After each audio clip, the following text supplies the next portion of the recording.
Hello, my friends. This is Marina from Create and Travel, and I was driving Highway 101 and I couldn't resist stopping at this beautiful store, Orange Dot Quilt in Paso Robles, California.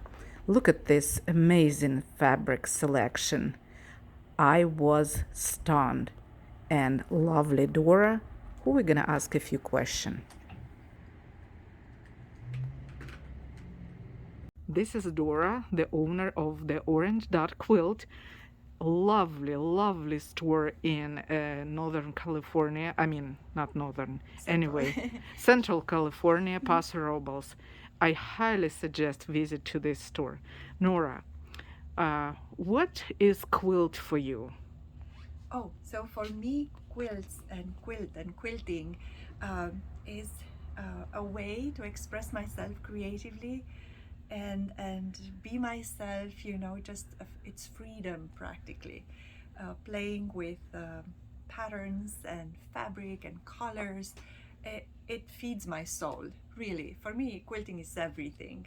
I really love it. As soon as I discovered it, and we don't have it in my country. I'm from Romania, but as soon as I discovered quilting, I was hooked, and I it took me a couple of years to get going, but I quit my job. I quit everything, and I just completely jumped into quilting. And I'm so happy to be able to make a living just quilting.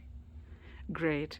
And also, what is your advice to the newbies, to the people who want to jump on on the board of this ship named quilting?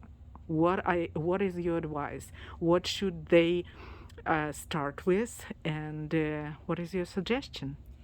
Well, my advice for new quilters is definitely to start slow. I'm not slow, but with an easier project to build confidence, build the skills, and then jump on a really difficult project. I hear of so many quilters, well, maybe the quilters that wanted to be quilters that were discouraged by a too complicated project that they took in a first try.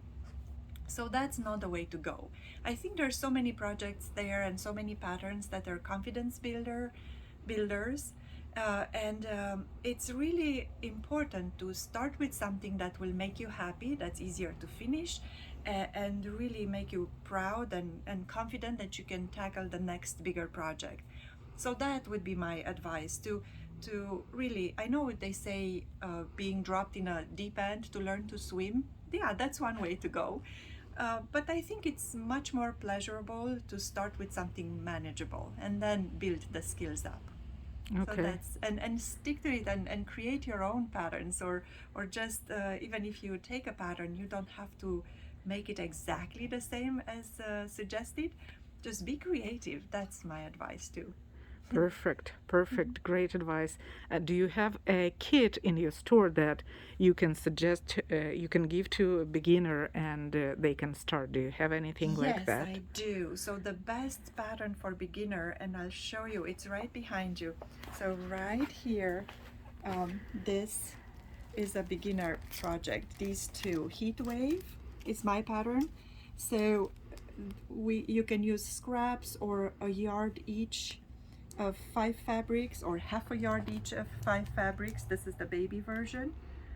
And these are all the kits put together by me with colors already, fabrics that go together.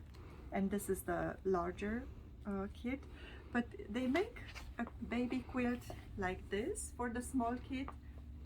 Very simple. This is a simplified rail fence pattern. Very easy to make. No matching seams, nothing. It's really a great confidence builder.